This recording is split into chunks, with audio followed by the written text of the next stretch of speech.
पूछे हिंदी गणित का, मेरे से पूछे हिंदी गणित भूगोल लिखलाया रे। मैडम लाइन मारे रे, पापा स्कूल न जाइब रे। मैडम लाइन मारे रे, पापा स्कूल न जाइब रे।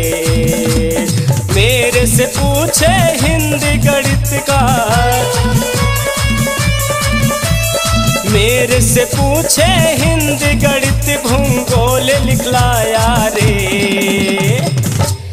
मैडम लाइन मारे रे, पापा स्कूल न जाइब रे। मैडम लाइन मारे रे, पापा स्कूल न जाइब रे।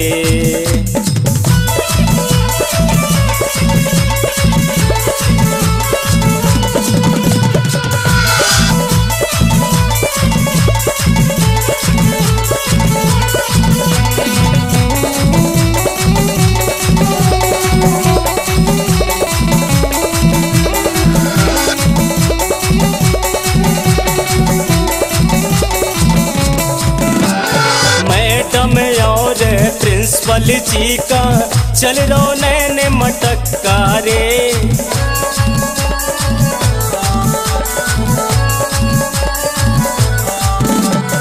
हंस के बोले मैडम जी कल मिलूंगी पक्का रे।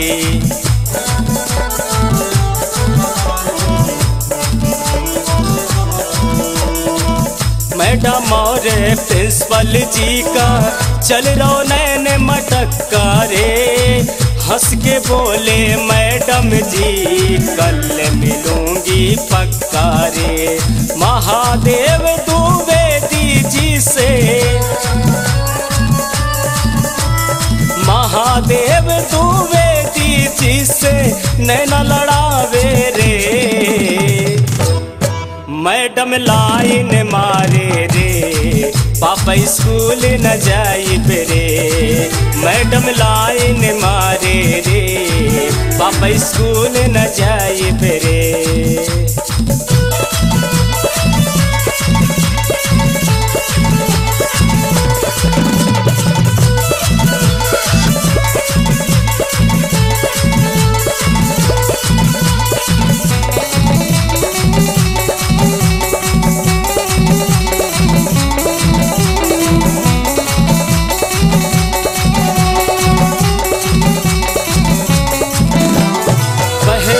पीरियड में आती है कुछ नहीं पढ़ावे रे।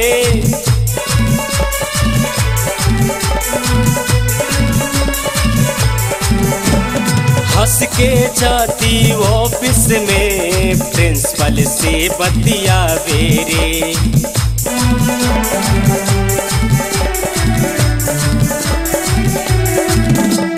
पहला पीरियड में जाती है कुछ नहीं पढ़ावे रे। हंस के जाती ऑफिस में प्रिंसिपल से बतियावे रे। अंकुल मिश्रा जी से, अंकुल मिश्रा जी से नैना लड़ावे रे। मैडम लाइन मारे रे, पापा स्कूल न जाइब रे। मैडम लाइन मारे रे, पापा स्कूल न जाइब रे।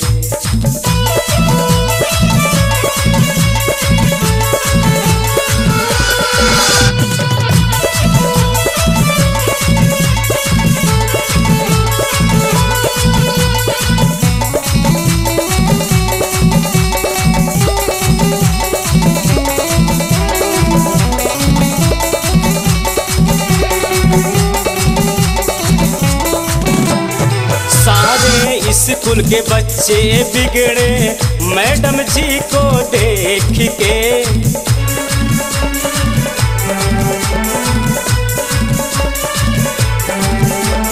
कैसे बताऊं अपनी मजबूरी महादेव द्विवेदी रे।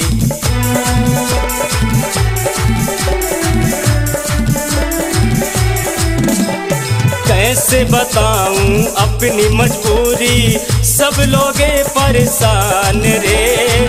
मैडम कुछ नहीं पढ़ाती, लड़कों को बिगाड़े रे। महादेव द्विवेदी जी से, महादेव द्विवेदी जी से नैना लड़ावे रे।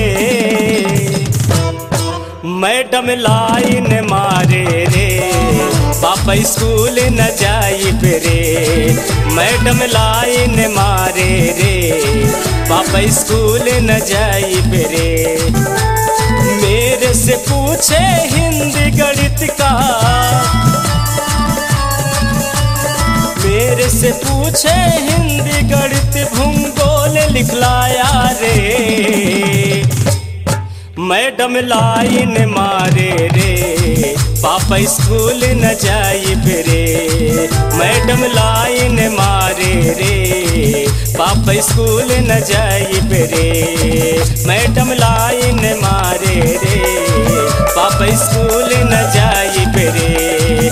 मैडम लाइन मारे रे, पापा स्कूल